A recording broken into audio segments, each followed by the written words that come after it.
તો આપણે ડેલી જિંદગીમાં માચિસનો ઉપયોગ કરીએ છીએ અને માચિસ વગર આપણું જીવન શક્ય નહીં.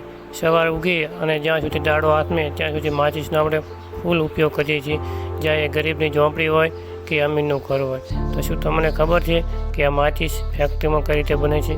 તો ચલો આજે આપણે તમને બતાવીશું કે માચિસ કઈ રીતે ફેક્ટરીમાં તૈયાર થાય છે. વિડીયો પૂરો જોજો.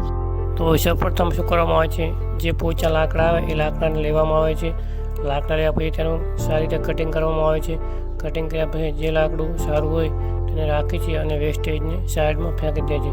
પછી જે લાકડા ઉપર છોલ હોય એ છોલને સાફ કરવામાં આવે છે અને સારી રીતે છોલ સાફ કર્યા પછી તેને આગળની પ્રોસેસમાં મૂકવામાં આવે છે.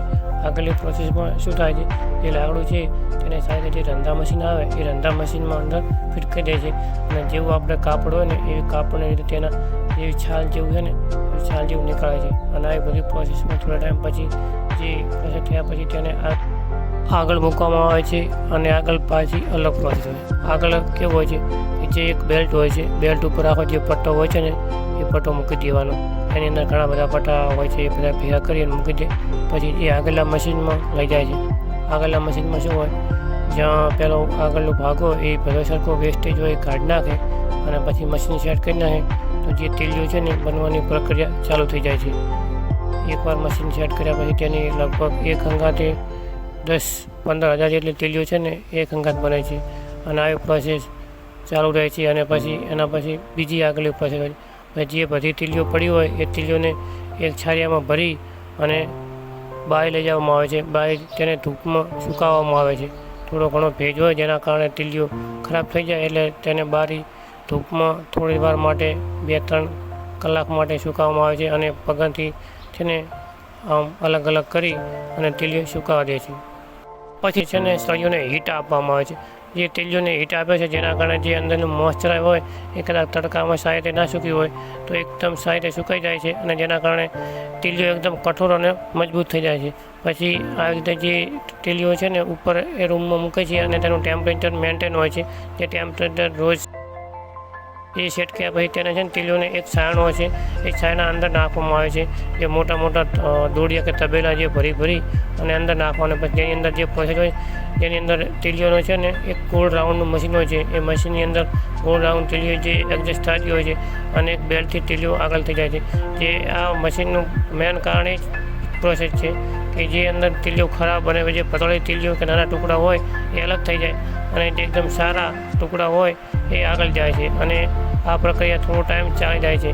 આ પ્રક્રિયા બાદ તેને આગળ એક મોટું એક ડ્રમ જેવું કન્ટેનર હોય છે. એ કન્ટેનરથી વોશ હવા ફેંકે છે અને જેના કારણે જે તેલીઓ છે ને આવ ખરાબ અને નાના મોટી હોય એ તેને પણ અલગ રીતે ડિઝાઇનમાં ગોઠવી નાખે છે.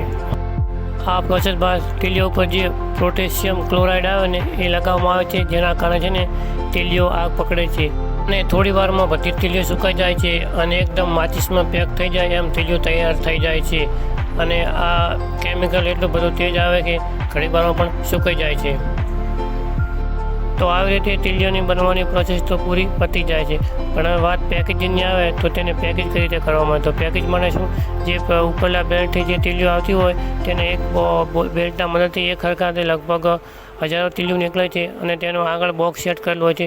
એ બોક્સની અંદર પડે છે અને એક કન્ટેનરમાં જે બોક્સ અને જે ખાના હોય એ નાખી દે છે અને લાઇનસર તે બોક્સમાં માપની સર જે તેલીઓ ગણતરી કરી અને મશીનમાં સેટ કરવામાં આવે છે અને એ પ્રમાણે તેલીઓ અંદર સેટ થઈ જાય છે અને ખોખામાં પેક થઈ જાય છે. અને આગળના મશીનની પ્રોસેસ કર્યા બાદ તેનું બીજું મશીનમાં છે જેમાં જે બોક્સ છે અને જે પટ્ટાથી સાઈડમાં કરવામાં આવે છે અને જે કારણે બોક્સ ભરાઈ જાય તો પછી તેનું ઉપરલું બોક્સ વાંકી અને આગળ મૂકવામાં આવે છે અને આવી રીતે તેલીઓનું પેકિંગ પણ થઈ જાય છે. તો શું તમને ખબર હતી કે જે માચિસનો આપણે ડેલી ઉપયોગ કરીએ છીએ એ માચિસ આ રીતે ફેક્ટરીમાં બને છે. જો તમને અમારો વિડીયો ગમ્યો હોય તો અમારા વિડીયોને લાઇક, શેર અને સબસ્ક્રાઈબ કરવાનું ભૂલતા ના. અમારી ચેનલ ઉપર તમને આવા જ વિડીયો જોવા મળશે.